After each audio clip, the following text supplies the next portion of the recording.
7 দফা দাবিতে বাংলাদেশ ব্যাংকের সামনে অবস্থান নিয়েছে ইসলামী ব্যাংক সচেতন গ্রাহক ফোরাম। বেলা 11:15টার দিকে তারা কেন্দ্রীয় ব্যাংকের সামনে অবস্থান নেন।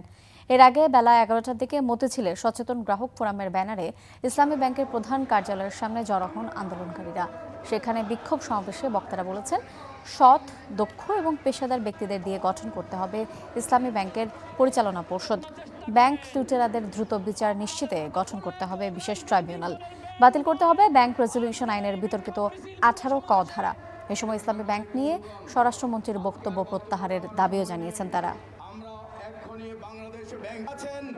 আপনাদেরকে একটি কথা বলতে চাই, শ্রেণীর কুলাঙ্গার এই সমস্ত পুরনো পোস্ট দিয়ে আবার এই গ্রাহকদের মধ্যে উস্কানি দিয়ে আইন শৃঙ্খলা পরিস্থিতির অবনতি করার চেষ্টা করছে। আমি তো ঋণ নিব, ঋণটা দিব না, আমি আরো ধনী হব, আমি এমুক ব্যাংকের এমুক ইয়ার কিনবো, কি বলে শেয়ার কিনবো, মালিক হব, তারপরে তো আমার আর কিছুই দিতে হবে না। এইটা কি হয়ে যাবে? এটা ডেভেলপ হয়ে যাবে। দ্রুত নতুন পরিচালনা পর্ষদ গঠন সহ 7 দফা দাবিতে বাংলাদেশ ব্যাংকের সামনে অবস্থান কর্মসূচি পালন করছেন ইসলামী ব্যাংক সচেতন গ্রাহক ফোরাম। সেখানে বক্তব্য রাখছেন সংগঠনটির নেতারা। আমরা সরাসরি যাচ্ছি সেখানে। এই পর্যায়ে বক্তব্য রাখছেন জনাব অধ্যাপক নুরুন নবী মানিক।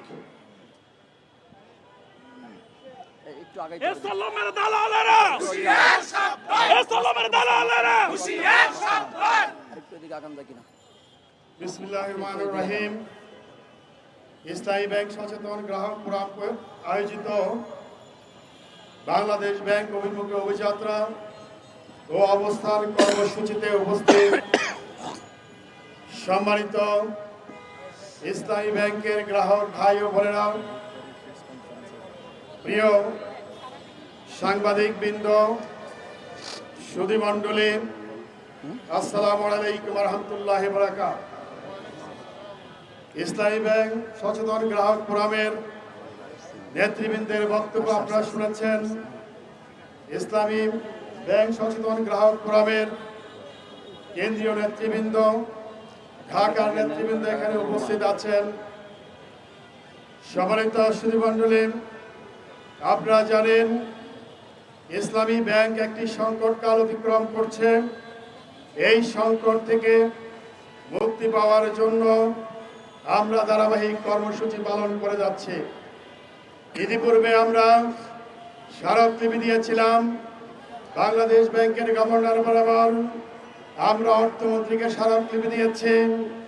বাংলাদেশ ব্যাংকের পক্ষ থেকে আমাদেরকে আশ্বস্ত করা হয়েছে ইসলামী ব্যাংকে অবিলম্বে একটি পরিচালনা পরিষদ দেওয়া হবে। আমরা দাবি করেছিলাম যেই পরিচালনা পরিষদ দেওয়া হবে তার চেয়ারম্যান থেকে সকল পরিচালক তারা ঋণ খেলাপি হবে না, অর্থ লুটেরার সাথে তাদের কোনো সংযোগ থাকবে না এবং তারা সৎ, যোগ্য এবং ইসলামী ব্যাংক সম্পর্কে দক্ষ হবে। কিন্তু আমরা লক্ষ্য করেছি আমাদের এই দাবির সাথে একমত পোষণ করার পরেও দৃশ্যমান কোনো অগ্রগতি হয়নি। সে কারণে আমরা আজকের এই কর্মসূচি পালন করতে বাধ্য হয়েছি। সম্মানিত গ্রাহকবৃন্দ, বাংলাদেশ ব্যাংক সকল ব্যাংকের অভিভাবক। আজকে যিনি বাংলাদেশ ব্যাংকের গভর্নর হয়েছেন তিনি সকল ব্যাংকের অভিভাবক।